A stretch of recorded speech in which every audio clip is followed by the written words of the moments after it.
सबसे पहले तो गुरु पूर्णिमा के पावन महोत्सव की सबको प्यार भरी बधाई हो, बधाई हो, बधाई हो। इंग्लिश में कॉन्ग्रेचुलेशंस बोल देते हैं। बहुत बड़ा पर्व है गुरु पूर्णिमा का, पूरे भारत में मनाया जा रहा है। लेकिन जिनके जीवन में सद्गुरु मिल गया, सद्गुरु आ गया, संत आ गया, वो प्राणी बहुत ही सौभाग्यशाली है, चिर शाश्वत सौभाग्यशाली है।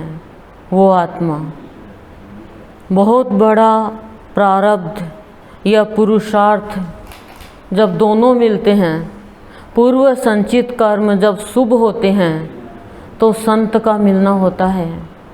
गुरु हमें कान में मंत्र देता है। हमने यही सुना था कि गुरु बना लिया बिना गुरु के नुगरा है। लेकिन भावयोगी संत, सद्गुरु देव, इष्ट देव जब जीवन में आए तो पता चला सद्गुरु का काम क्या होता है। सद्गुरु अपने शिष्य को अपने जैसा ही बना देता है। जिन प्राणों में जो नश्वर चीज़ें बसी हुई थी और प्राणों के महत्व का पता नहीं था कि प्राणों का क्या महत्व है। यदि प्राण नहीं है तो ये ऑक्सीजन भी हमें कुछ नहीं दे सकती। प्राणों में जब कुछ भी नहीं रहे, सिर्फ एक उसका सद्गुरु रहे, तो सद्गुरु वास्तव में रूह का भान कराता है। उसकी रूह का, खुद की रूह का भान, यानी आत्मा का भान, प्रकाश का भान। तो पता चलता है ये क्या है, ये कौन सा प्रकाश है जो कोटि कोटि बार का सूर्य भी नहीं दिखा सकता, वो भी एक बार रात्रि में अंधेरा हो जाता है उसके बिना। लेकिन ये वो प्रकाश है, ये वो रूह है जो हमें हमारी रूह से मिलान कराता है। जैसे ही प्राणों में सद्गुरु बसने लग जाते हैं, पहले तो क्या बसते थे, संसार वाले बसते थे प्राणों में। प्राणों का महत्व ही नहीं पता था कि प्राणवायु है क्या, कितने तरह के प्राण होते हैं, कहाँ कहाँ से प्राण निकलते हैं, कुछ नहीं पता था। विशेष प्राण का ही तो ज्ञान कराते हैं सद्गुरुदेव। तो अपनी रूह का भान करा देते हैं, अज्ञानता खत्म।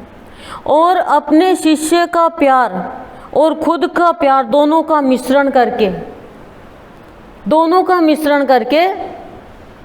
जब देखो दो, जैसे आधा गिलास पानी का है, आधा गिलास दूसरा पानी का है, दोनों पानी का गिलास मिल गया तो एक गिलास फुल हो गया। ऐसे ही शिष्य पूरा होता है सद्गुरु के प्यार से, सद्गुरु के ज्ञान से। जब प्यार हो जाता है, मिश्रण में आ जाता है, तो शिष्य का जीवन धन्य हो जाता है। तब वो फिर शरीर के भाव में, बाहर में तो रहता है लेकिन भाव शरीर का नहीं रहता है उसका। दर्द होते हुए भी बाहर का दर्द नहीं होता है। सोता है तो अपने प्यार के लिए, अपने ईश्वर के लिए।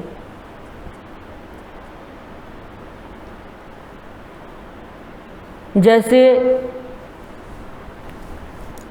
पक्षी होता है ना, तिनका तिनका तिनका तिनका जोड़ करके अपने बच्चों के लिए घोंसला बनाता है, उसी तरह से सद्गुरु क्या करते हैं, सद्गुरु अपने शिष्य के अंदर धीरे धीरे भेदभाव का भाव हटा करके अभेद स्वरूप बना देते हैं।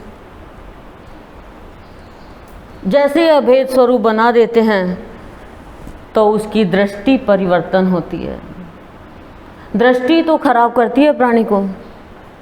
ये आंखें जो है ना, ये हमारी आंखें नहीं रहती है। अभी तो हम अपनी आंखों से देखते हैं, अहंकार की आंखों से देखते हैं, लालच की आंखों से देखते हैं, ईर्ष्या की आंखों से देखते हैं। लेकिन वो आंखें जो सद्गुरु देते हैं अभेद भाव की। देखो आप एक उदाहरण के द्वारा समझना। एक सोने का बहुत बड़ा मटका है। अब मटके की कीमत हो गई, घड़ा है, उसके अंदर कूड़ा भरा हुआ है। क्या भरा हुआ है? कूड़ा भरा हुआ है, दुर्गंध आ रही है। अब आपको ये मटका दे दिया किसी ने कि ये मटका तुम ले जाओ, तो तुम सबसे पहले क्या करोगे ये बताओ? कूड़े को बाहर डाल दोगे। क्यों? मटके के अंदर है, लेके जाओ घर पे। सोने का मटका भाई, कीमत किसकी है? स्वर्ण की।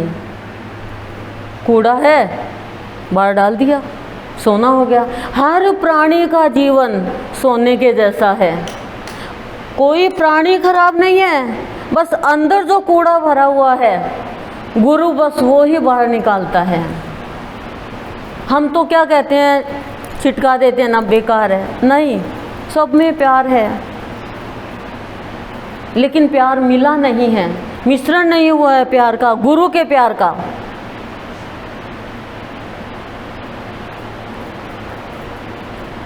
जीवन शुद्ध हो गया, पवित्र हो गया, सोने के जैसा हो गया। अंदर से कोई खराब थोड़ी है। हमने यहाँ दुनिया को देख देख के, एक दूसरे से व्यवहार करके भर लिया। संतों को आप देखो, संत इधर उधर नहीं देखते हैं ज़्यादा। संत ज़्यादा से ज़्यादा सेपरेट रहते हैं। क्यों रहते हैं? क्योंकि कहीं से संत के भी अभाव आ ही जाए। बाबा देखो एकदम अलग रहे, लेकिन गुरुदेव को बाबा ने कहा मैंने तुझे दृष्टि दी है, मैं दृष्टिकोण बदलता हूँ सबका।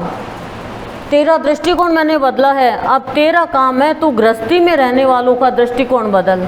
जब तक दृष्टिकोण नहीं बदलेगा प्राणी का, तब तक वो कण कण के लिए रोएगा। और जीवन एक कण ही तो है, एक कण के बराबर जीवन है, लेकिन कण कण के लिए, छोटी छोटी चीज़ के लिए हम रोते हैं, और छोटी छोटी चीज़ से विशाल हो जाती है। हमने धरती पर एक गेहूं का दाना डाला, गुरु ज्ञान देता है ये, एक धरती पे एक दाना डाला, कितना बड़ा हो जाएगा वो, कितने सहस्त्र गुणा करके देगा।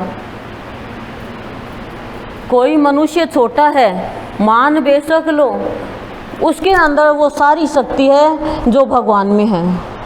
वो सब शक्ति है, देवीय शक्ति है, आध्यात्मिक शक्ति है, लेकिन वासना के कारण अपनी शक्ति को नहीं प्रकट कर पा रही हैं। और संत क्या करता है? प्यार का मिश्रण करके जो संतप्त भाव होता है मनुष्य के अंदर, उसको संत क्या करते हैं? तृप्ति के भाव में परिणत कर देते हैं। तभी तो संत की विशेष पूजा होती है। संत का मतलब जिसने अंत कर दिया हर उस निरर्थक काम का, निरर्थक व्यवहार का, निरर्थकता का, नकारात्मकता का, जो अनंत हो गया। संत जल्दी से मिलते नहीं हैं। संत ही तो होते हैं जो हमें देवता से मिलाते हैं, हमारी इच्छा पूरी करते हैं, और ख़राब इच्छा तो उसको परिवर्तन कर देते हैं। संत के जीवन में आने के बाद में चिंता नहीं रहने देते संत। देखो भगवान से सबरी को किसने मिलाया? किसने मिलाया? उनके सद्गुरु ने, मतंग ऋषि ने। क्यों? कैसे मिलाया? कैसे मिलाया? उनको विश्वास था कि मेरे सद्गुरु ने कहा है तो ये काम 100% होगा, संशय नहीं था। और गुरु ही है जो प्राणी के अंदर विश्वास की जागृति करते हैं। बिना विश्वास से कुछ नहीं मिलेगा। एक बार की बात है, एक शिष्य गुरु के पास रहता था, वो थोड़ा तुतला के बोलता था। तो लोगों ने कहा कि तू इतने बड़े ऋषि के पास रह रहा है, तू गुरु मंत्र तो ले ले। तो कहा मेरे को तो पता ही नहीं गुरु मंत्र क्या होता है। बोला तेरे गुरु से मांग। तो वो बोलता है दुरुदि मन मंत्र दे दो। अब गुरुजी ने देखा पात्र तैयार नहीं है, कहा देंगे। मंत्र की तो बहुत शक्तियाँ होती हैं मंत्र में तो। फिर थोड़ी देर बाद गुरुजी मैंने मंत्र दे दो, और वो गुरु ने कहा देंगे, चिंता क्यों करता है। फिर नहीं दिया। ऐसे करते करते महीना भर निकल गया। एक दिन गुरु ने खाना खाया, हाथ धुला रहे थे शिष्य। गुरुजी मैंने मंत्र दे दो। गुरु ने क्या किया, एक थप्पड़ मारी उसके, बोला आप देखा ना ताव चाय जल्दी। शिष्य को पता नहीं था, शिष्य ने सोचा मिल गया गुरु मंत्र। अब शिष्य यही रटे, आओ देखा न ताव ताए दद्दी, आओ देखा न ताव ताए दद्दी। अब शिष्य गुरु के पास रहता था, सब्जी लेने के लिए गुरु के सब्जी लिए जा रहा था मार्केट में। कोई अर्थी जा रही थी, तो कहा ये क्या, इसको आपने किसको चढ़ा रखा ऊपर। बोले ये मर गया। बोले मर गया का मतलब क्या होता है, देखो उसे ये भी नहीं पता। क्यों, वो गुरु के पास ही पला बड़ा, आश्रम में रहते हैं गुरु। तो बोले मरने का, बोले इसको दिखा दे, नहीं है पीछे पीछे जाएगा। लोगों ने कहा, दिखाया, बोले कि क्या हुआ, ये मर गया। बोले हाँ। तो उसके एक थप्पड़ मारी, बोले आप देखा ना ताव ताई दादी, और वो जिंदा हो गया। गुरु की शक्ति में उसका स्पर्श मिल गया ना, स्पर्श मिलते ही वो जिंदा हो गया। इतनी बड़ी शक्ति है। मृत्यु भी टल जाती है गुरु की, सदगुरु की भक्ति में, जो अकाल मृत्यु होती है वो। लेकिन विश्वास चाहिए। सबरी को विश्वास था कि मेरा राम आएगा, क्योंकि मेरे गुरु ने कहा है। प्रहलाद को किसने मिलाया भगवान से, उनके गुरु ने। ध्रुव को किसने मिलाया, उनके गुरु ने। ज्ञान किसने दिया, उनके गुरु ने। भगवान नहीं आते हैं, लेकिन गुरु के ज्ञान में इतनी शक्ति है कि भगवान को भी बैकुंठ छोड़कर आना पड़ता है। हमें भी नहीं पता था, हमने भी शादी हुई गुरु मंत्र ले लिया और मंत्र रटने लग गए। लेकिन मंत्रों के रटने से कुछ नहीं होता है। गुरुदेव कहते हैं सत्संग से लाभ प्राप्त होता है। लेकिन हमारे गुरुदेव पहले अपने बच्चे का हृदय टटोलते हैं, हृदय देखते हैं। हमें तो हृदय देखना नहीं आता, और जैसे हृदय देख लिया वास्तव में साकार रूप में अपना स्पर्श दे देते हैं। कहते हैं ना, अभी सुना प्रवचन में कि गुरु को निर्विकारी जीवन पसंद है। निर्विकार का जब बनेगा, जब वो निरंकार बनेगा, अहंकार नहीं होगा, और अहंकार आए बिना तो रह ही नहीं सकता। हृदय टटोलता है वो कि इसके हृदय में कुछ और तो नहीं है। फिर अन्य भाव कोई भी प्रवेश नहीं कर सकता भक्त के हृदय में, तब जाके प्रेम की जागृति होती है। फिर वो किसी और को तैयार कर सकता है। फिर वो कह सकता है कि मेरा जीवन इधर उधर भटकने के लिए नहीं है। मैं कोई पशु नहीं हूँ जो इधर जाऊँ उधर जाऊँ। इधर उधर भटकने से कुछ नहीं मिलेगा, मिलेगा अपने ही भीतर में, अपने ही श्वासों में। गुरु का जो भाव है, वो भक्ति है, वो क्लिष्ट नहीं है, सहज भक्ति है। मखमली भाव है इनका, कोमलता आ जाती है प्राणी के अंदर, दया का भाव। हमारा तो स्वार्थ पूरा नहीं होता है तब हम दूसरे को दूर कर देते हैं, भेदभाव कर लेते हैं। लेकिन गुरु हमारे अंदर का स्वार्थ दूर करता है। गुरु है जो हमें से परमार्थ कराता है। यदि गुरु ने अपनी शरण में ले लिया तो, और शरण में हम आए नहीं गुरु के, तो गुरु कैसे रक्षा करेगा, कैसे प्यार की जागृति करेगा।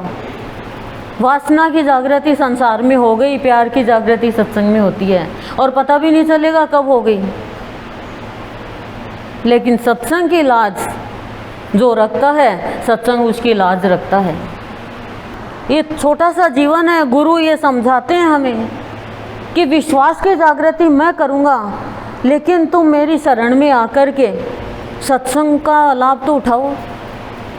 गुरु पूर्णिमा का दिन क्या है? भगवान से प्रार्थना करने का है कि हे नाथ, हे स्वामी, आज तक मैंने जितनी भी बेईमानी की, छल कपट किया, चालाकी की, आज मैं तुझसे एक ही भाव मांगती हूँ कि मुझे सरलता दे दे, सरलता मांगते हो, कोई भी ऐसी स्थिति आ जाए, परिस्थिति आ जाए कि मुझे असत्य बोलना पड़े, तो हे प्रभु ऐसी स्थिति को भी तू ही दूर करना। कि मैंने आज तक किया उसके लिए मैं पश्चाताप कर रही हूँ, लेकिन अब नहीं। मुझे सहजता दे दे, मुझे प्रेम की ज्योति दे दे। हे प्रभु मेरा जीवन अब मेरा नहीं है तो तेरा बन गया। जैसे ही शादी होती है श्रृंगार होना शुरू हो जाता है, वैसे ही सत्संग में आते हैं तो आंतरिक श्रृंगार शुरू हो जाता है, चाहे पुरुष हो, चाहे स्त्री हो, चाहे बच्ची हो, चाहे बच्चा हो। क्योंकि आत्मा न जवान होती है, आत्मा न बुढ़ी होती है, ना बचपन होता, आत्मा तो आत्मा ही होती है। वो तो सिर्फ प्रकाश पुंज है। तो आज बहुत बड़ा भाग्य है कि हम गुरुदेव की शरण में आकर के गुरुदेव के ज्ञान को ग्रहण करके अज्ञान को ख़त्म कर रहे हैं और भाव प्राप्त करके हम अभाव को मिटा रहे हैं। उसकी कृपा हुई है, कृपा की बरसात हुई है, तब हम भीगने के लिए आए हैं। लेकिन भीगने के लिए छतरी हटानी पड़ेगी। वो छतरी है मन की। वो मन भीगने नहीं देगा। मन कहेगा चलो चलो यहाँ से, चलो चलो यहाँ से। मन भीगने नहीं देगा। जब भी कोई बुखार होती है, किसी के जुकाम लगती है या कोई तकलीफ़ होती है, तो क्या कहेगा? नहीं, खाने की इच्छा नहीं है, खाने की इच्छा नहीं है। उसको नुकसान की चीज़ अच्छी लगेगी, पकौड़ी ला दो, चिल्ला ला दो, बड़े ला दो। अरे ये तो बंद है, आइसक्रीम ला दो। वो बंद है, उसकी ले नहीं सकता। उसको तो मिलेगी लुखी रोटी, चाय या ब्रेड, वो भी बिना घी की, क्योंकि बीमार है ना। ऐसे ही जो पाप कर्म उदय होते हैं तो सत्संग अच्छा नहीं लगता। लेकिन फिर भी सत्संग करो, दवाई लेते हैं, फिर भी दलिया नहीं अच्छा लगता, फिर भी दलिया ज़बरदस्ती खाते हैं। अरे भगवान क्यों बीमार कर दिया, फिर भी खाते हैं कि ठीक होना है। इंजेक्शन से सबको डर लगता है, फिर भी डॉक्टर लगा ही देता है जल्दी ठीक होने के लिए। तो ऐसे ही मन नहीं लगे, चाहे नींद आए, चाहे सत्संग की बात अच्छी नहीं लगे, फिर भी सत्संग में बैठो आके। सत्संग में आधी से आधी घड़ी का सत्संग भी पाप कर्म खत्म कर देता है और पुण्य कर्म से सत्संग मिलता है। गुरु पूर्णिमा के दिन अपनी 500 इंद्रियों का, 500 कर्मेंद्रियों का और 4 वृत्तियों का, इनका सदुपयोग करना सीख लो।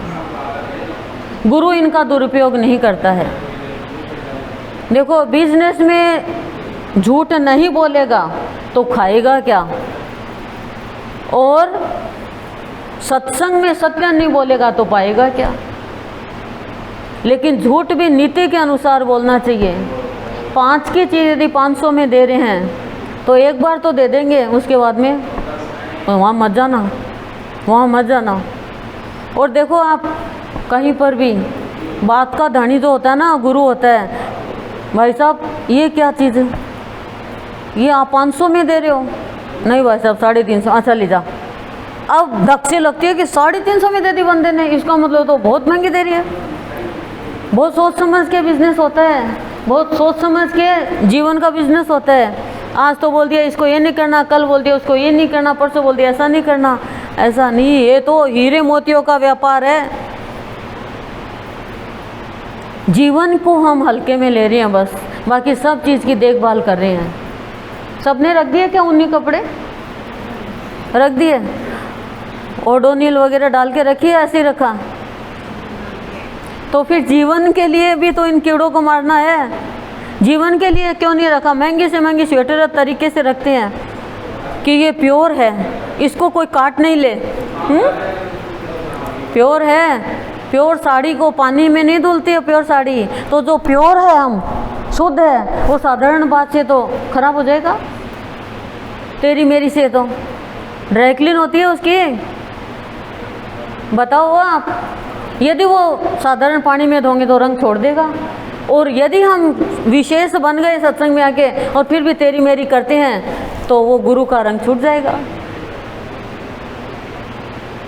ट्रेन में जाना है, फ्लाइट में जाना है, टाइम से जाते हो कि छूट नहीं जाए, तो ऐसे ये सोचो सत्संग छूट नहीं जाए, इस जीवन में सत्संग नहीं छूट जाए। तो जीवन को संभालो। अब जैसे गर्म कपड़ों को संभाल के रखा, अब जीवन को संभालो, वाणी को संभालो, दृष्टि को संभालो। बहुत खाने में स्वाद ले लिया, बहुत सोने में स्वाद ले लिया, बहुत पहनने में स्वाद ले लिया, अब जीवन को स्वाद ले गुरु की भक्ति में। अब बहुत चीज़ चख ली, व्यवहार चख लिया, लोगों का आचरण भी देख लिया, अब भक्ति का स्वाद चखो कि गुरुदेव बस अब बहुत अति हो गई, अब तो मेरे को आपकी भक्ति में ही सब कुछ प्राप्त करना है। भक्त देखो हर कार्य अपने भगवान के लिए करता है, खुद नियमित है, इतने अच्छे कार्य करता है भक्त भगवान के लिए कि भगवान का प्यारा बन जाता है। आपको अपने आपकी माँ कहेगी मेरी प्यारी बेटी है, मेरी प्यारी बहू है, मेरा प्यारा बेटा है, मेरा प्यारा वो पति है, मेरी प्यारी पत्नी है, लेकिन वो सब खुद के प्यार के लिए करते हैं। साथ में हमारे कुछ नहीं होता जाता है, साथी तो वो है जो हर पल साथ निभाए। भगवान के प्यारे बन जाओ, हनुमान जी के जैसे, भरत के जैसे, ऐसा जीवन बनाओ।